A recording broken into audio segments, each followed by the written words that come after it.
Hello friend, સ્વાગત છે આપનું મારા રસોડાના કાઠિયાવાડી સ્વાદમાં. હું ભાવનાબેન રાઠોડ. આજે આપણે બનાવીશું સૂકી ચોળીનું શાક.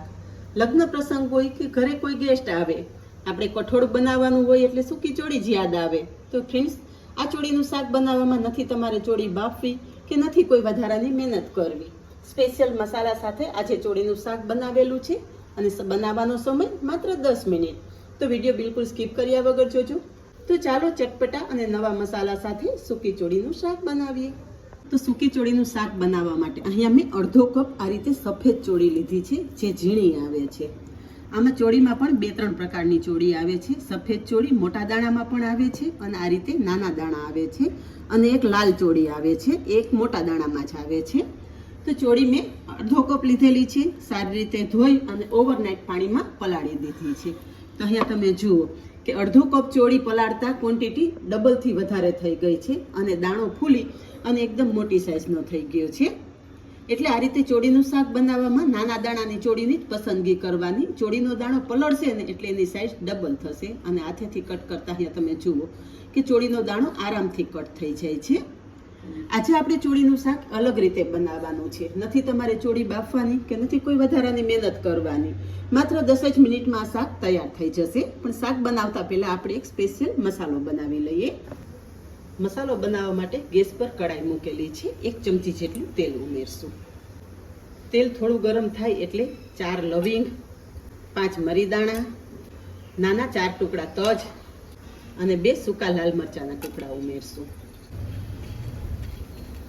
ખડા મસાલા તેલમાં થોડા સંતળાય એટલે એની સાથે જ આપણે 5 કળી લસણ ઉમેરશું અને એક મીડિયમ સાઇઝની ડુંગળીના ટુકડા પણ ઉમેરી દઈશું.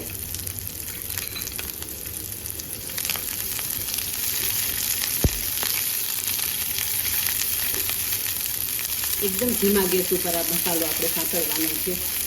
એટલે બધું સંતળાઈ જાય ને એટલે એની સાથે મોટા ટમેટાના ટુકડા છે એ ઉમેરી દઈશું. એ પણ એકદમ સરસ સાંતળી લઈશું. થોડી વારમાં જોઈએ તો આ મસાલો સરસ સંતળાઈ ગયો છે. એની સાથે 1 ચમચી ચણાનો લોટ ઉમેરી દઈશું. થોડો ચણાનો લોટ ઉમેરવાથી ગ્રેવી સરસ ઘટ થશે અને શાકનો સ્વાદ પણ બહુ સરસ આવશે. તો ચણાનો લોટ પણ મસાલા સાથે એકદમ સરસ સાંતળી લેશું.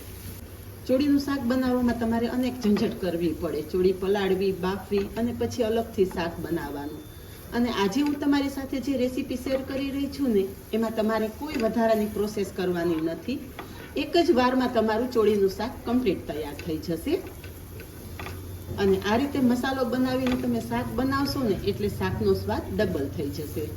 તો અહીંયા તમે જોઈ શકો છો કે મસાલા સાથે ચણાનો લોટ પણ સરસ શેકાઈ ગયો છે. ગેસની ફ્લેમ બંધ કરી દઈશું અને મસાલો થોડો ઠંડો થવા દઈશું. ઠંડો થયેલો મસાલો મિક્સર જારમાં લઈ લેશું અને પીસી લઈશું. અહીંયા શાક માટેનો સ્પેશિયલ મસાલો તૈયાર થઈ ગયો છે. હવે શાક બનાવી લઈએ. શાક ડાયરેક્ટ કુકરમાં જ બનાવશું. તો ગેસ પર કુકરમાં તેલ ઉમેરશું.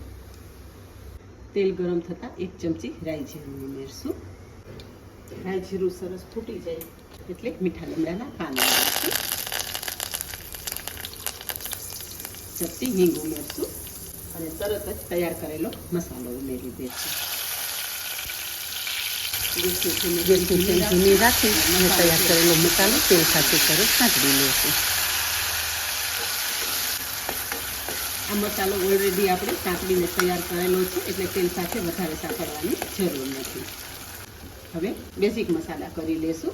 એમાં આપણે 1 ચમચી લાલ મરચું પાવડર ઉમેરશું. આપણે સૂકા લાલ મરચાંનો પણ ઉપયોગ કરેલો છે એટલે લાલ મરચું તમારા ટેસ્ટ મુજબ ઉમેરવાનું.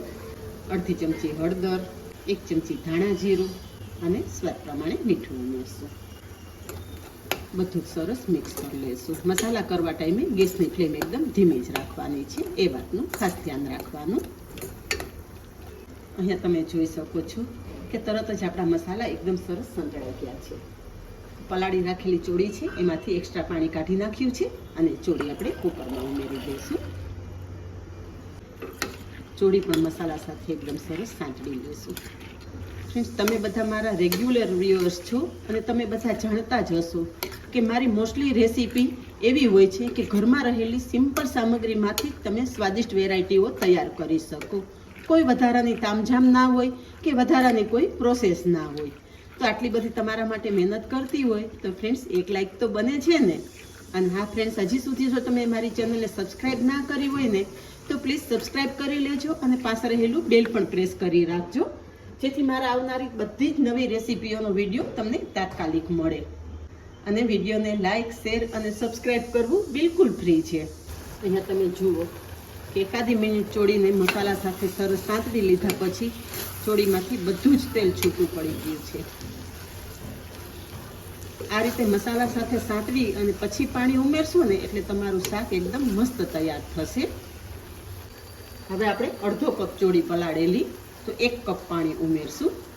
આજે આપણે ચોળી બાફ્યા વગર જ આ શાક તૈયાર કરીએ છીએ, એટલે પાણીનું પ્રમાણ થોડું વધારે રાખવાનું.